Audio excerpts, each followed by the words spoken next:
ഇന്ന് നമുക്കൊരു അഫ്ഗാനി ചിക്കൻ എങ്ങനെ തയ്യാറാക്കാമെന്ന് നോക്കാം. അതിനാവശ്യമായിട്ടുള്ള ചേരുവകൾ: ആവശ്യമായ ബ്രസ്റ്റ് പീസ്, ചിക്കൻ്റെ ബ്രസ്റ്റ് പീസ് 500 ഗ്രാം ഉണ്ട്. ഇത് ഇഞ്ചി വെളുത്തുള്ളി പേസ്റ്റ്, ചുവന്നുള്ളി, ഉപ്പ്, വീണ്ടും അല്പം ആവശ്യമെങ്കിൽ ഉപയോഗിക്കാൻ വേണ്ടി അരിഞ്ഞു വെച്ചിരിക്കുന്ന ഇപ്പം ഇഞ്ചിയും വെളുത്തുള്ളിയാണ്. മഞ്ഞൾ പൊടി, കുരുമുളക് പൊടി, മല്ലിപ്പൊടി, ജീരകപ്പൊടി, പെരിഞ്ജീരകപ്പൊടി, പച്ചമുളക്, ഇത് അല്പം കാഷ്യൂനട്ട് വെള്ളത്തിൽ കുതിർത്ത് വെച്ചിരിക്കുന്നതാണ്. അരയ്ക്കാനുള്ള തേങ്ങ, കറിവേപ്പില, മല്ലിയില. ഇത് മൂന്നും ഓപ്ഷണലാണ്, ആവശ്യമെങ്കിൽ മാത്രം ഉപയോഗിച്ചാൽ മതി. അല്പം കസ്തൂരി മേത്തിയും, അല്പം ചിക്കൻ മസാല, ഗരം മസാല, പിന്നെ ആവശ്യമായിട്ടുള്ള വെളിച്ചെണ്ണ.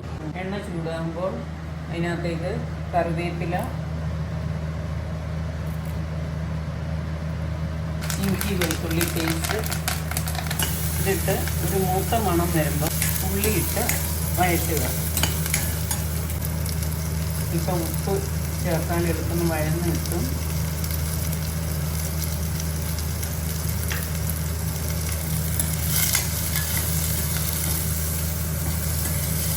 പച്ചമുളകിൽ ഒരു പച്ചമുളക് ഞാൻ ഇതിനോടൊപ്പം അരിഞ്ഞിടുകയാണ്.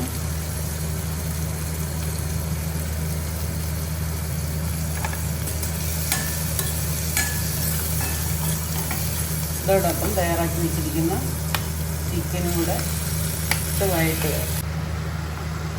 ഇപ്പം കുരുമുളക് പൊടി കൂടി ചേർത്ത് മുക്കാൽ വേവാകുന്നത് വരെ അടച്ചു വെക്കണം. കുരുമുളക് പൊടി ചേർത്ത് ഉപ്പും ഇട്ടു. അല്പം ഉപ്പും കൂടെ ചേർക്കാം.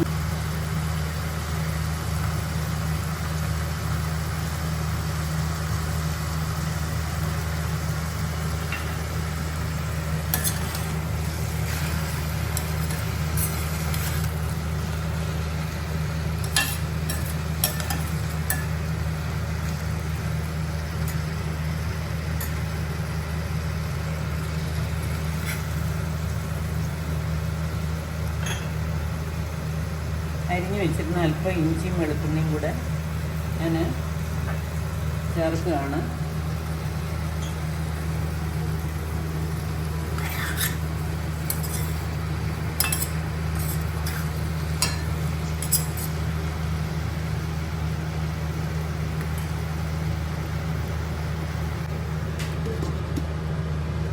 അതിനുശേഷം ഇത് മുക്കാൽ വേവാകുന്നിടം വരെ അടച്ചു വെക്കാം. ഇത് വേകുന്ന സമയം കൊണ്ട് നമുക്ക് തേങ്ങ തയ്യാറാക്കാം. അരയ്ക്കാൻ ആവശ്യമായിട്ടുള്ള തേങ്ങ,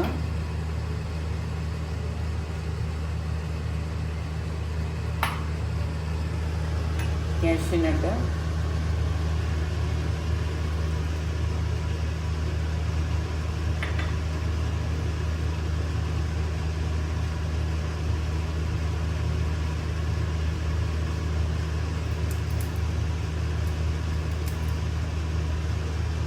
മല്ലിയില, പറങ്ങേണ്ടി കുതിർത്ത വെള്ളം ചേർത്തു. അത് കൂടാതെ അല്പം വെള്ളം കൂടെ, പച്ചമുളക് ഇട്ടില്ലായിരുന്നു.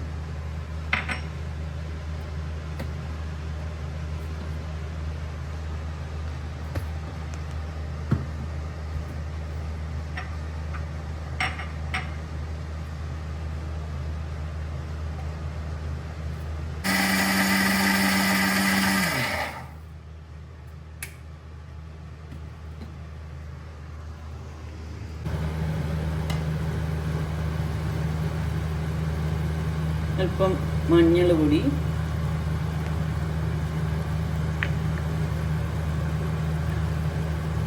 അല്പം കൂടെ കുരുമുളക് പൊടി,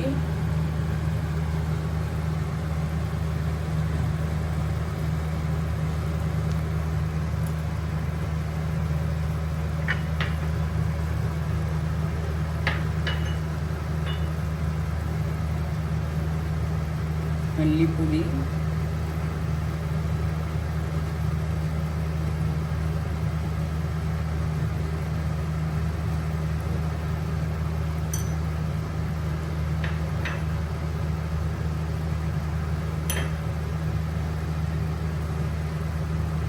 ജീരകപ്പൊടി,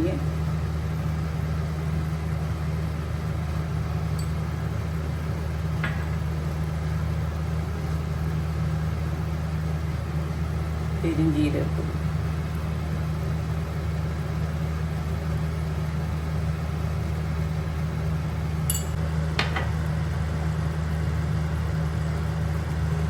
ചിക്കൻ മസാല,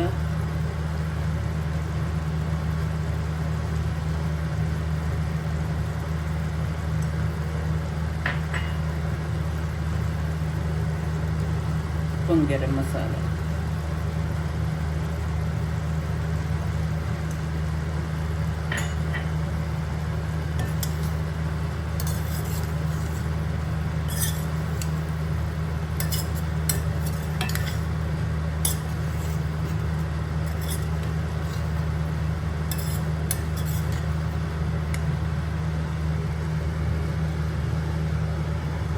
വീണ്ടും അടച്ചു വെച്ച് വേവിക്കുക. നമുക്ക് ചിക്കൻ വെന്തോന്ന് നോക്കാം. ചിക്കൻ നന്നായിട്ട് വെന്തിട്ടുണ്ട്. ഇനി അതിലേക്ക് നമ്മൾ അരച്ചു വെച്ചിരിക്കുന്ന അരപ്പ് ചേർത്ത് ഇളക്കാം. അരപ്പ് ചേർത്തതിന് ശേഷം അധിക സമയം അടുപ്പത്ത് തീയുടെ മുകളിൽ വെക്കേണ്ട കാര്യമില്ല.